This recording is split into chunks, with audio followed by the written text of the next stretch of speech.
All right, it is time now for our interactive segment, and we are joined by Shiro Okobi, who is the commercial director at Mi Vida Homes, and she's here to have a conversation with us in the topic of housing and mixed-use development. Good afternoon and welcome. Good afternoon. Thank you. Thank you for having me. Thank you for coming on.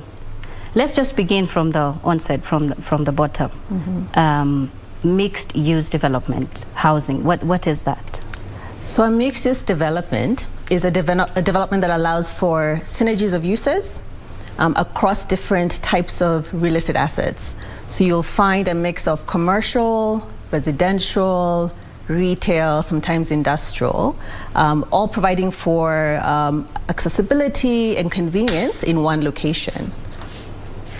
Okay, so that would be for us a place with houses. Correct. That has what? A place with houses that has access to your office, has access to your bank, has access to your shopping centers, access to your medical services, usually within walking distance. So that's the idea of the access, the ease of access within walking distance, right? And what would be the appeal for this mixed-use development in Kenya? So one of the primary appeals, at least in Kenya, is obviously the reduced need of vehicles. When you have everything within access, easily accessible, is convenient to you, there's that lower dependence on vehicles, and inherently creates a more active, healthy lifestyle because you're walking everywhere. I think it also allows for a segment of the community to be able to gather to where they live, where they work, where they play, creating that more community sense, more of a vibrant community. And what you find also with mixed-use developments, the developers behind these types of developments are normally of a higher caliber. So you have a better grade of assets. So as an investor, for example, investing in a mixed-use development, you have what we call an investment grade opportunity, all within one location. Another great offering with mixed-use developments is through the synergies, you can take advantage of some of the dependencies you find between the different assets. So for example, if you have your office next to your residential, you have your immediate tenant demand right there. So for an investor, that's a great offering. You're able to play into the yield, having that access to your tenant demand. Okay, so we're coming out of a pandemic, kind of a post-pandemic era. And how is the housing sector picking up after the coronavirus pandemic? So I think we've all gone through what we are terming the COVID fatigue. Kenyans are very resilient.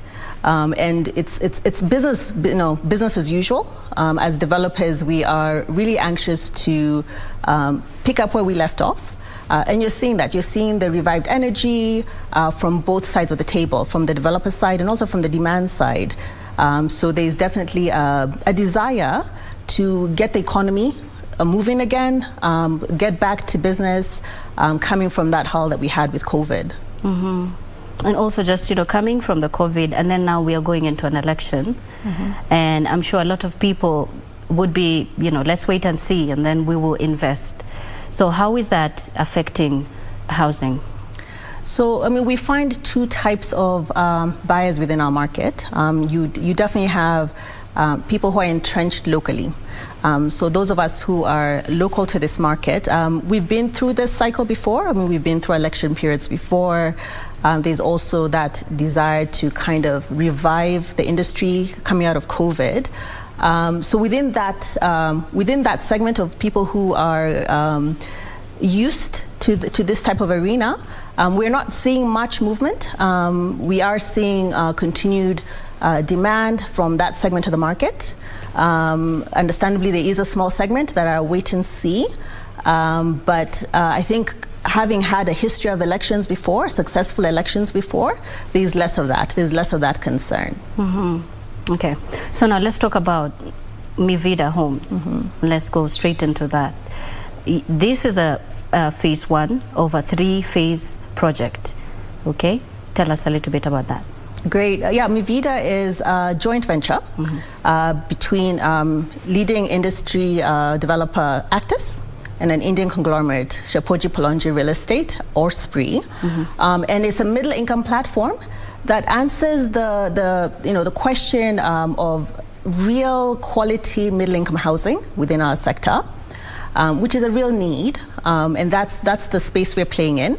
So we are successfully completing our first project at Garden City, Mi Vida at Garden City, on time this month, and planning to deliver in the following month.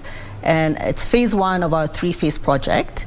But being a platform, we are going to grow the brand to Nairobi and its environs. Okay, so this phase 1, give us a picture of that. How does that look like? Is it complete? Have you put in, you've mentioned a shopping center, schools, etc. What can people find in there? Yeah, great question. So Mi Vida project at Garden City actually sits on 4 acres of land within Garden City. So we're offering a typology of 1-bedrooms, 2-bedroom, and 3-bedroom apartments. And we've dedicated part of our ethos to provide an urban green living space. We've dedicated an acre to green living. So we're talking about jogging tracks, swimming facilities, very family-friendly environment with children playgrounds. So it's essentially creating a city within a city. Garden City already being a thriving mixed-use city as it is. Mi Vida is serving to provide a residential, a home for people within that urban space. Okay. There have also been assertions that most urban centers have an oversupply of office space, and as much as it is very appealing, how affordable is it in comparison to what is there in the market? Correct. The commercial space has seen increase in supply, but what you find, it's normally very centralized. You have centralized office spaces in your Westland nodes, your Upper Hill nodes, and there are still a lot of areas that do demand that kind of facilities that are underserved. A good example being the corridor of the thicker superhighway, where you don't have that kind of commercial offering, grade A office space as it may, within easy access to CBD, to the airport. So as much as there's a supply, it's very centralized, and there's an opportunity for developers which we've leveraged to provide that commercial offering in underserved areas. Okay. So in closing, what would be your closing remarks?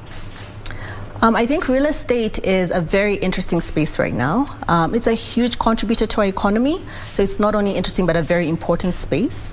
And developers are working very hard to create or to maintain that energy within our industry. With the rising cost of materials, additional fees being levied, there's a lot of adverse market effects that developers are facing.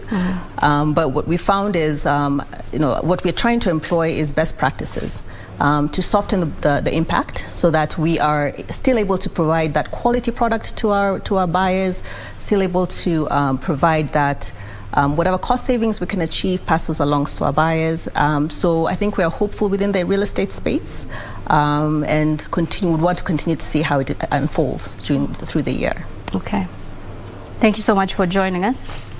We have been talking to Shiro Okobi, who is the commercial director at the Mi Vida Homes, and we have been talking about mixed-use development, a place where you find everything in one gated community.